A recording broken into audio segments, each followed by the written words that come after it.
وَإِذِ اسْتَسْقَىٰ مُوسَىٰ لِقَوْمِهِ فَقُلْنَا اضْرِب بِّعَصَاكَ الْحَجَرَ۔ اب یہ پھر صحرائے سینا کا واقعات آ رہے ہیں، ان میں ترتیب زمانی نہیں ہے، اور یہاں کی فتح جو ہے حضرت موسیٰ کے بعد ہے، لیکن اب یہاں پہ پھر ابھی وہ جو صحرائے تیہ میں جب بھٹک رہے تھے پھر اس کا ذکر ہے۔ وَإِذِ اسْتَسْقَىٰ مُوسَىٰ لِقَوْمِهِ فَقُلْنَا اضْرِب بِّعَصَاكَ الْحَجَرَ، اور جب کہ موسیٰ کی قوم نے موسیٰ سے پانی طلب کیا۔ اب صحرا میں آپ کو معلوم ہے جہاں پڑاؤ تھا اب وہاں پانی نہیں ہے، 6 لاکھ ہو 7 لاکھ ہو کتنے افراد ہو پانی چاہیے۔ وَإِذِ اسْتَسْقَىٰ مُوسَىٰ لِقَوْمِهِ فَقُلْنَا اضْرِب بِّعَصَاكَ الْحَجَرَ، تو ہم نے کہا کہ اپنے عصا سے ضرب لگاؤ چٹان، فَانْفَجَرَتْ مِنْهُ اثْنَتَا عَشْرَةَ عَيْنًا، تو اس سے 12 چشمے پھوٹ بہے۔ فجر کہتے ہیں کسی شے کے پھٹ کر کوئی چیز برآمد ہو۔ فجر جو ہوتی ہے، فجر کا وقت رات کی تاریکی کا پردہ چاک ہوتا ہے اور سپیدہ سحر نمودار ہوتا ہے۔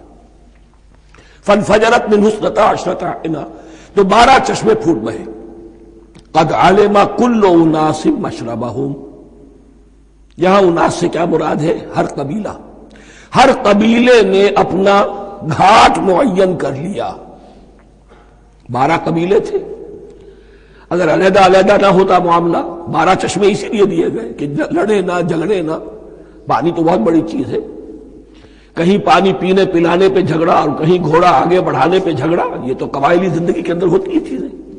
تو اس اعتبار سے اللہ تعالیٰ نے ان کے لیے یہ سہولت کی کہ 12 چشمے پھوٹ بہے۔ قد علم کل اناس مشربہم، ہر ایک نے اپنا گھاٹ جان لیا، معین کر لیا۔ کلوا واشربوا من رزق اللہ، گویا کہ کہہ دیا گیا کہ کھاؤ اور پیو اللہ کے رزق میں سے۔ ولا تعثوا فی الارض مفسدین، اور زمین میں فساد مچاتے نہ پھرو۔ کھانے پینے کے لیے پانی بھی ادھر آ گیا، کھانے کے لیے من و سلوہ آ گیا۔ اب دیکھیے ان کی ناشکری۔ وَإِذْ قُلْتُمْ يَا مُوسَىٰ لَن نَّصْبِرَ عَلَىٰ طَعَامٍ وَاحِدٍ، یاد کرو جب کہ تم نے کہا تھا اے موسیٰ ہم ایک کھانے پر تو صبر نہیں کر سکتے، کھا کھا کے بکھتا گئے ہیں من و سلوہ۔ فَادْعُ لَنَا رَبَّكَ، تو ذرا اپنے رب سے دعا کرو، پکارو ہمارے لیے اپنے رب کو۔ یخرج لنا، وہ نکالے ہمارے لیے مما تنبت الارض، زمین کی روئیدگی اور پیداوار میں سے، نباتات ارضی میں سے، من بقلہا، اس کی ترکاریاں، وقصائہا، اور ککڑیاں، کھیرے اور ککڑیاں، ان سب کے لیے یہ لفظ ہے۔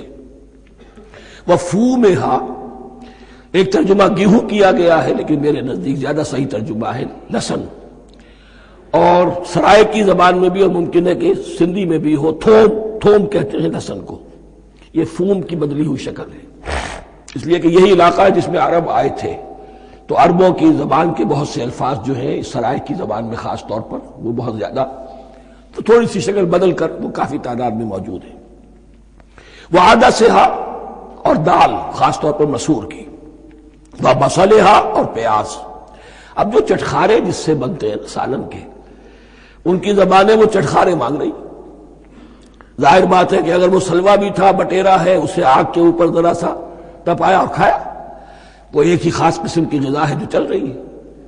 اسی طرح من جو ہے وہ ایک خاص قسم کا سیریل ان کے لیے بن گیا ہے۔ لیکن یہ جو چٹخارے ہیں یہ تو لہسن سے ہے، پیاز سے ہے، ترکاریوں سے ہے، ان تمام چیزوں سے، دال کا اپنا ایک ذائقہ ہے۔ قَالَ تَسْتَبْدِلُونَ الَّذِي هُوَ أَدْنَىٰ بِالَّذِي هُوَ خَيْرٌ، حضرت موسیٰ نے فرمایا کیا تم وہ شے بدلے میں لینا چاہتے ہو اس کے، کیا وہ شے جو کمتر ہے بدلے میں چاہتے ہو اس کے کہ جو بہتر ہے؟ من و سلوہ کہیں بہتر ہے اللہ کی طرف سے جو تمہیں دیا گیا ہے، تم اس سے تمہارا جی بھر گیا ہے، اس کو ہاتھ سے دے کر چاہتے ہو کہ یہ ادنا چیزیں تمہیں ملے۔ اہبتوا مصرا، اب یہ لفظ آ گیا اہبتوا، اب ظاہر بات ہے یہ آسمان سے زمین پر اترنے کے لیے لفظ نہیں ہے اہبتوا، یہاں اس کا ترجمہ صحیح ہوگا سیٹل ڈاؤن سم ویئر۔ اگر زمین کی یہ چیزیں چاہیے تو کہیں سیٹل ہو جاؤ اور کاشت کرو، بیج ڈالو، آبیاری کرو، یہ ساری چیزیں تمہیں مل جائیں۔ اہبتوا مصرا، کہیں سیٹل ڈاؤن ہو جاؤ، کہیں اتر پڑو کسی بستی میں، کسی علاقے میں، فَإِنَّ لَكُمْ مَا سَأَلْتُمْ، تمہیں مل جائے گا جو کچھ کہ تم نے مانگا۔ وَضُرِبَتْ عَلَيْهِمُ الذِّلَّةُ وَالْمَسْكَنَةُ وَبَاءُوا بِغَضَبٍ مِّنَ اللَّهِ۔ اب یہ ہے ان کی وہ خباثتیں، ان کے وہ ناشکریاں، ان کی وہ معصیتیں، ان پر جو آخری حکم دیا جا رہا ہے، جو اگر آپ برا نہ مانیں تو میں عرض کروں گا، آج یہود پر اتنا ایپلیکیبل نہیں ہے جتنا مسلمانوں پر ہے۔ ضربت علیہم الذلۃ والمسکنۃ وباؤوا بغضب من اللہ۔ ذلت اور مسکنت، کم ہمتی ان پر تھوپ دی گئی۔ ضربت علیہم، it was heaped upon them. The humiliation was heaped upon them. ضربت علیہم الذلۃ والمسکنۃ وباؤوا بغضب من اللہ، اور وہ اللہ کا غضب لے کر لوٹے۔ وہی امت جس کے بارے میں فرمایا وَأَنِّي فَضَّلْتُكُمْ عَلَى الْعَالَمِينَ، اسی امت کا پھر یہ حشر ہوا۔ کیوں ہوا؟ نافرمانی۔ تمہیں کتاب دی تھی کہ تم پیروی کرو، تمہیں کتاب دی تھی کہ اسے قائم کرو۔ وَلَوْ أَنَّ أَهْلَ الْكِتَابِ أَقَامُوا التَّوْرَاةَ وَالْإِنْجِيلَ وَمَا أُنزِلَ إِلَيْهِمْ مِنْ رَبِّهِمْ لَأَكَلُوا مِنْ فَوْقِهِمْ وَمِنْ تَحْتِ أَرْجُلِهِمْ۔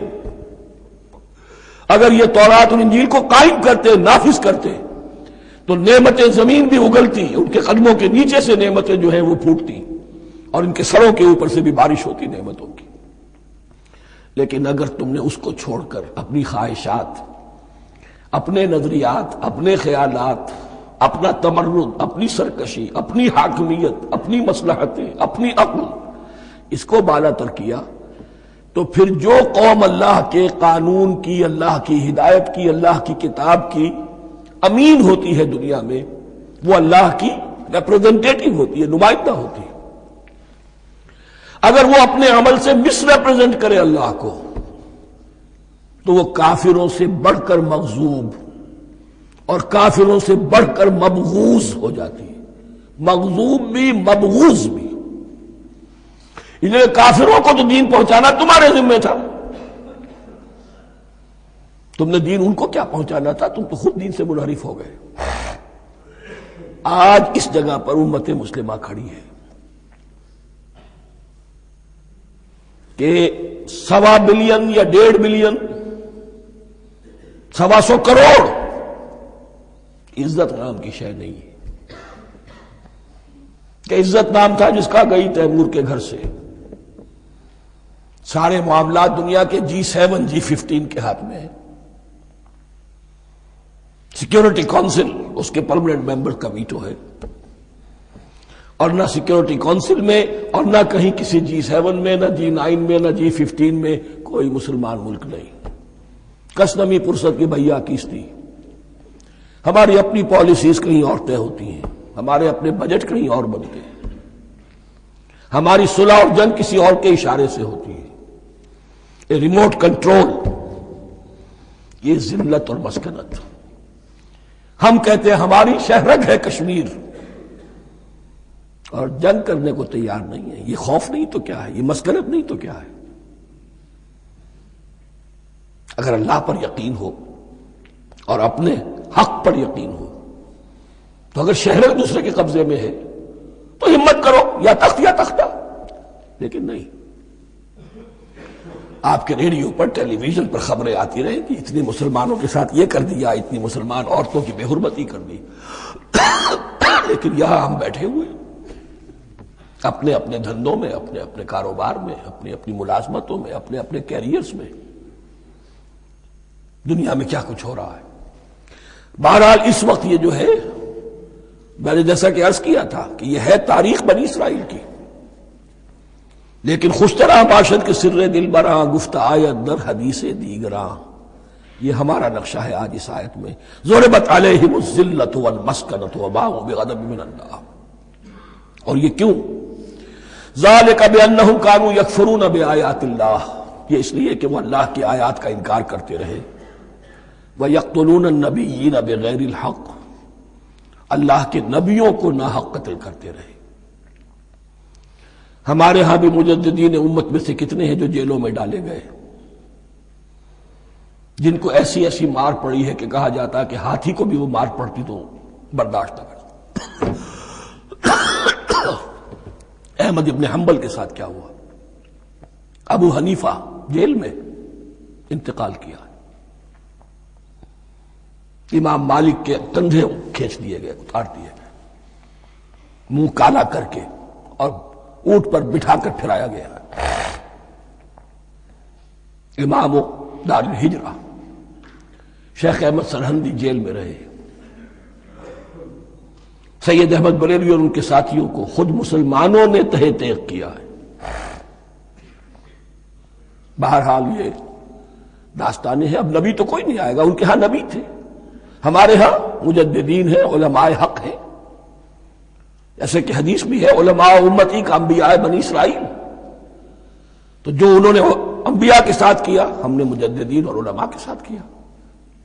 ذالک بما عصوا وکانوا یعتدون، اور یہ ہوا ان کی نافرمانیوں کی وجہ سے اور حد سے تجاوز کرنے کی وجہ سے۔ اللہ تعالیٰ تو ظالم نہیں، اللہ نے تو اونچا مقام دیا تھا، ہمیں بھی خیر امت قرار دیا، کنتم خیر امت اخرجت للناس تأمرون بالمعروف وتنہون عن المنکر وتؤمنون باللہ۔ اب اگر ہم نے وہ اپنا مشن چھوڑ دیا تو ذلت اور مسکنت وہ ہمارا مقدر بن گئی۔ اللہ کا قانون اور اللہ کا عدل بے لاگ ہے، وہ فرام امہ ٹو امہ چینج نہیں ہوتا۔ سنت اللہ جو ہے لن تجد لسنت اللہ تحویلا ولن تجد لسنت اللہ تبدیلا، اللہ کی سنت بدلتی نہیں۔ بنی اسرائیل کا جو حشر ہوا آج وہ ہمارا ہو رہا ہے۔ بہرحال اس پر میری جو کتاب ہے سابق اور موجودہ مسلمان امتوں کا ماضی حال اور مستقبل، اس کا مطالعہ کیجیے۔